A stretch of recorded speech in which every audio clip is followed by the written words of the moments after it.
नमस्ते दोस्तों, स्वागत है आपका। आज हम बात करने वाले हैं भारतीय संविधान के दिल की, उसकी आत्मा की। जी हां, हम बात कर रहे हैं प्रस्तावना या प्रिएम्बल की। ये वो शब्द हैं जो बताते हैं कि हमारा देश क्या है और क्या अब बनना चाहता है। तो चलिए साथ मिलकर इसे समझते हैं। अच्छा, चलिए एक सवाल से शुरू करते हैं। अगर मैं आपसे पूछूं कि पूरे भारत का सबसे जरूरी पैराग्राफ कौन सा है, तो आप क्या कहेंगे? जरा सोचिए इस बारे में। सवाल सुनने में सिंपल है, पर इसका जवाब बहुत गहरा है। और वो पैराग्राफ है हमारे संविधान की प्रस्तावना। जी हां, सिर्फ 85 शब्द। आप सोच सकते हैं बस 85 शब्द, लेकिन इन्हीं 85 शब्दों में ना पूरे भारत की आत्मा, हमारी उम्मीदें, हमारे मूल्य, सब कुछ समाया हुआ है। ये सिर्फ एक इंट्रोडक्शन नहीं है, ये तो पूरे संविधान का निचोड़ है।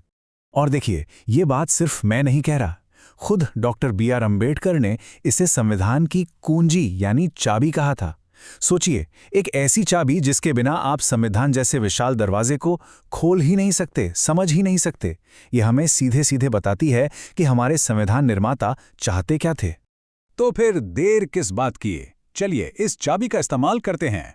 हम प्रस्तावना के उन 5 सबसे बड़े, सबसे अहम शब्दों को समझने की कोशिश करेंगे जो बताते हैं कि भारत असल में है क्या, एक एक करके बड़े आराम से। तो पहला शब्द है संपूर्ण प्रभुत्व संपन्न, जिसे इंग्लिश में सॉवरेन कहते हैं। इसका मतलब बहुत सीधा है, हम पूरी तरह से आजाद हैं। अपने देश के अंदर क्या करना है और दुनिया के साथ कैसे रिश्ते रखने हैं, ये सारे फैसले हम खुद लेते हैं। कोई और देश हमें बता नहीं सकता कि क्या करना है, बॉस हम खुद हैं। दूसरा शब्द है समाजवादी, और यहां एक बहुत इंटरेस्टिंग बात है, पता है? ये शब्द शुरू से प्रस्तावना में नहीं था। इसे 1976 में 42वें संशोधन के बाद जोड़ा गया। इसका मकसद यह है कि देश की दौलत कुछ ही लोगों के हाथ में ना रहे, बल्कि सबका भला हो और अमीर गरीब के बीच का फासला कम हो। और समाजवादी की तरह ही एक और शब्द 1976 में जोड़ा गया, पंथनिरपेक्ष यानी सेक्युलर। इसका सीधा सा मतलब यह है कि सरकार का अपना कोई धर्म नहीं होगा। उसके लिए हिंदू, मुस्लिम, सिख, ईसाई सब बराबर हैं। सरकार किसी एक धर्म को सपोर्ट नहीं करेगी। और यही तो हमारे देश की खूबसूरती है ना? अगला शब्द तो हम सब जानते हैं, लोकतंत्रात्मक या डेमोक्रेटिक। सारी की सारी पावर किसके हाथ में है? हमारे हाथ में। हम भारत के लोग, हम ही तो वोट देकर अपनी सरकार बनाते हैं। वही फेमस लाइन है ना, जनता का, जनता के द्वारा और जनता के लिए शासन। और इन 5 शब्दों में से आखिरी है गणराज्य यानी रिपब्लिक। इसका मतलब यह है कि हमारे देश का जो हेड है यानी राष्ट्रपति, वो राजा रानी की तरह पीढ़ी दर पीढ़ी नहीं चलता। उन्हें बाकायदा चुना जाता है। कोई राजा का बेटा राजा नहीं बनेगा। ये राजतंत्र का ठीक उल्टा है। तो ये तो हो गई भारत की पहचान। अब बात करते हैं उन वादों की जो प्रस्तावना हम सबसे यानी भारत के हर नागरिक से करती है। ये 4 बहुत बड़े वादे हैं, 4 ऐसे लक्ष्य जिन्हें हमारा संविधान पाना चाहता है। तो ये 4 वादे हैं, न्याय, स्वतंत्रता, समता और बंधुता। चलिए फटाफट समझते हैं। पहला, न्याय यानी सबके साथ इंसाफ हो, चाहे वो अमीर हो या गरीब। दूसरा, स्वतंत्रता, आपको सोचने की, बोलने की, अपना धर्म मानने की पूरी आज़ादी है। तीसरा, समता, मतलब कानून के सामने सब एक बराबर और सबको आगे बढ़ने का बराबर मौका मिले। और चौथा और शायद सबसे ज़रूरी, बंधुता, यानी भाईचारा, एक दूसरे की इज्जत करना और देश को एक बनाए रखना। अच्छा, अब जब हम इन भारी भरकम शब्दों का मतलब समझ गए हैं, तो ये जानना भी तो जरूरी है कि ये प्रस्तावना आई कहां से। इसकी भी एक बड़ी दिलचस्प कहानी है। चलिए थोड़ा टाइम में पीछे चलते हैं और इसका सफर देखते हैं। तो कहानी शुरू होती है 13 दिसंबर 1946 को। जवाहरलाल नेहरू ने संविधान सभा के सामने एक उद्देश्य प्रस्ताव रखा। यही प्रस्ताव आप कह सकते हैं हमारी प्रस्तावना का पहला ड्राफ्ट था।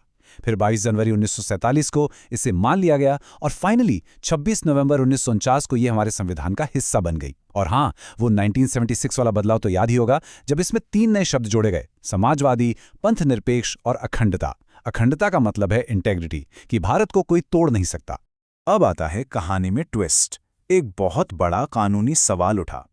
क्या ये प्रस्तावना सिर्फ कहने के लिए अच्छी अच्छी बातें हैं या इसकी कोई कानूनी ताकत भी है? क्या कोई जज इसकी मदद से संविधान को समझ सकता है? और इस सवाल ने ना सुप्रीम कोर्ट को दशकों तक उलझाए रखा। देखिए, ये कितना मजेदार है। 1960 में बेरुबारी यूनियन केस में सुप्रीम कोर्ट ने कहा, नहीं, प्रस्तावना संविधान का हिस्सा नहीं है। लेकिन फिर 13 साल बाद 1973 में आया वो ऐतिहासिक केस, केशवानंद भारती केस। इसमें सुप्रीम कोर्ट ने अपना पुराना फैसला पूरी तरह पलट लिया। कोर्ट ने कहा प्रस्तावना संविधान का एक बहुत जरूरी और अटूट हिस्सा है, और साथ ही एक और बड़ी बात कही कि आप इसमें बदलाव तो कर सकते हैं, लेकिन इसके मूल ढांचे यानी बेसिक स्ट्रक्चर को हाथ भी नहीं लगा सकते। तो चलिए अब इस पूरी बातचीत को फटाफट समेट लेते हैं। खासकर अगर आप किसी एग्जाम की तैयारी कर रहे हैं तो ये पॉइंट्स नोट कर लीजिए। पहला, प्रस्तावना को संविधान की आत्मा कहते हैं। दूसरा, 3 शब्द समाजवादी, पंथनिरपेक्ष और अखंडता 1976 में जोड़े गए थे। तीसरा, आप सिर्फ प्रस्तावना के दम पर कोर्ट में केस नहीं कर सकते, ये डायरेक्ट लागू नहीं होती। चौथा, केशवानंद भारती केस 1973 ने इसे संविधान का हिस्सा माना। और पांचवा और सबसे जरूरी, इसके मूल ढांचे यानी बेसिक स्ट्रक्चर को कोई नहीं बदल सकता। बस ये 5 बातें याद रखिए। तो आखिर में बस इतना ही कहूंगा कि प्रस्तावना सिर्फ कुछ शब्द नहीं है, ये एक आईना है। ये हमारे देश के सपने हैं, हमारे मूल्य हैं, हमारे आदर्श हैं। ये वो दस्तावेज है जो हमें हर रोज याद दिलाता है कि हम एक देश के तौर पर कौन हैं और हमें मिलकर कहाँ पहुंचना है।